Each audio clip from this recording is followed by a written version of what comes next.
Hello everyone, a very pleasant day to you. Here are the top stories. These are: Tinubu sends delegation to UK over Ekweremadu's prison case.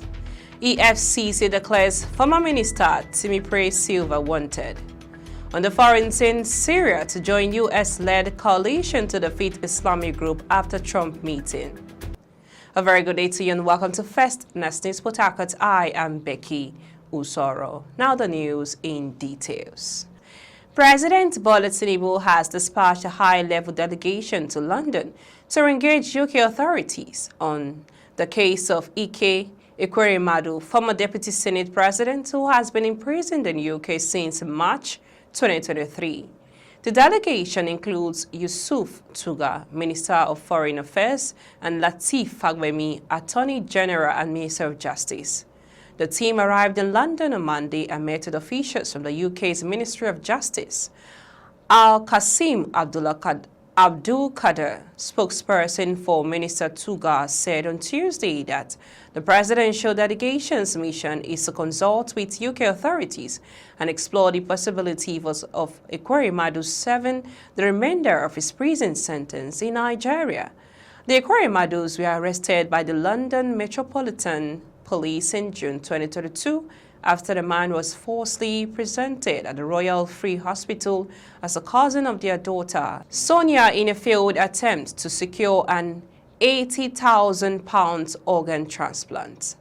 The 21-year-old man, who had been promised work in the UK, reported that the incident to the police in May 2022, revealing he had been brought to the country under the pretext of an organ transplant. In March 2023, a UK court found Ike Ekweremadu guilty of organ trafficking. His wife, Beatrice, and Dr. Obina Obita, who was involved in the case, were also convicted. This marks the first conviction of its kind under the UK Modern Slavery Act. On May 5, 2023, Ekweremadu was sentenced to 9 years and 8 months in prison. Beatrice Ekweremadu received a sentence for 4 years and 6 months, while Obeta was handed a 10-year term. Judge Jeremiah Johnson ruled that Beatrice should serve half her sentence in custody, with the remainder on license. However, she was released in January and returned to Nigeria. You are listening to news on First News Port Harcourt. Let's go for a short break. When we return to bring to you more details on the reason why EFCC declared ex-minister Timipre Sylva wanted on the foreign scene, Syria to join US-led coalition to defeat Islamic group after Trump meeting. Please stay with us. Welcome back. In case you're just joining us, you're listening to news on First News Port Harcourt. We now bring you the rest of the news.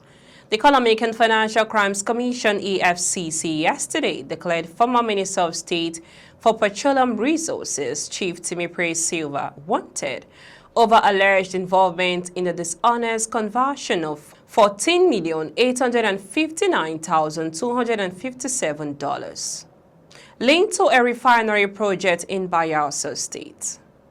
According to reports, the funds were part of the money injected by the Nigerian Content Development and Monitoring Board, NCDNB, into Atlantic International Refinery and Petrochemical Limited for the construction of a modular refinery in the state. The anti-graft agency is investigating how the funds were handled during Sylva's tenure as minister. The FCC said it obtained a warrant for Sylva's arrest from a federal high court sitting in Lagos on November 6th. Justice D.I.D.P. Olu directed that a warrant is issued to the applicants or any officer of the commission, police, or any law enforcement officer for the arrest of the respondents for the purpose of bringing him before the commission to answer to the criminal offense he is alleged to have committed. The investigation is also connected to alleged financial irregularities involving the former Executive Secretary of NCDNB, Engineer Simbi KCA Wabote, who was earlier questioned over the management of the Brass Energy Park project.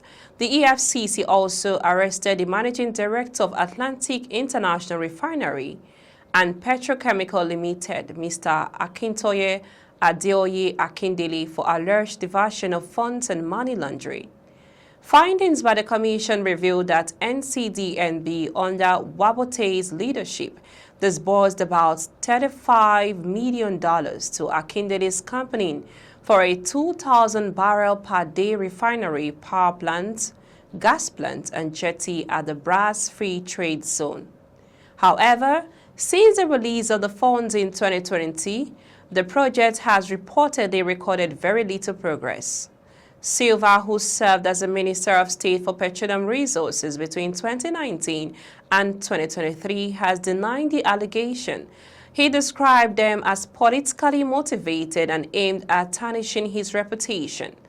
His media aide, Julius Bokuru, in a statement faulted the EFCC's action, saying it lacked due process and was done unceremoniously. He said there was no official communication to Sylva before his name was made public.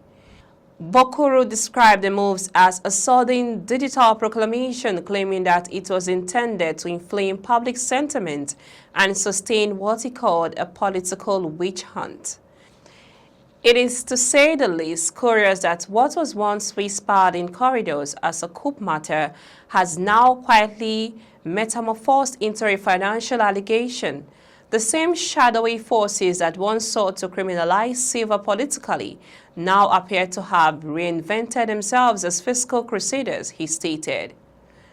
He also alleged that the former Bayelsa governor was being targeted in a coordinated and calculated political onslaught. According to him, Sylva's name was being dragged into controversies to weaken his political standing in the state. Bokuru said his principal would honor any lawful invitation from the EFCC once he returns from medical treatment in the United Kingdom. He maintained that Chief Timipre Sylva has clean hands. He has not diverted a single dollar, nor has he betrayed the trust reposed in him by the Nigerian people. He urged Sylva's supporters to remain calm, expressing confidence that the truth would prevail in the end. Those engineering this relentless campaign of defamation will not prevail, for light, by its very nature, must always outshine darkness, he said. However, Sylva, who served as Bayelsa State Governor between 2007 and 2012, has earlier faced similar corruption-related allegations during his time in office, which were later struck out by a federal high court in Abuja. Moving now on to the foreign news, Syria will join the international coalition to combat the Islamic State group, marking the shift in the U.S. foreign policy in the Middle East.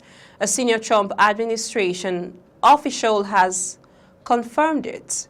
The announcement came as President Donald Trump met Syrian President Ahmed al-Shara at the White House, the first such visit from a Syrian leader in the country's history. Al-Shara said the visit was part of a new era in which the country would cooperate to the U.S. Trump has expressed his support for al-Shara, who until recently was designated a terrorist by the U.S. government. Syria will now be the 9th country to join the global coalition, which is aimed at eliminating remaining elements of the so-called Islamic State and stemming the flow of foreign militants to the Middle East. Following the meeting, a senior administration official also confirmed that the U.S. Treasury Department, along with the Department of State and Commerce, will announce new measures to lift economic restrictions on Syria and provide compliance clarity for investors. That's all on the news this hour. We now bring you highlights of the top stories so far. We brought to you that Tinubu has sent delegates to UK over Ekweremadu's prison case. And also brought to you that EFCC declares former Minister Timipre Sylva wanted.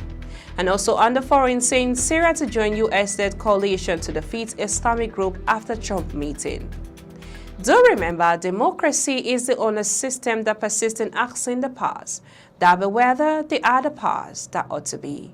I am Becky Usoro from I and the entire team in Port Harcourt, Nigeria. Many thanks for watching. Bye for now.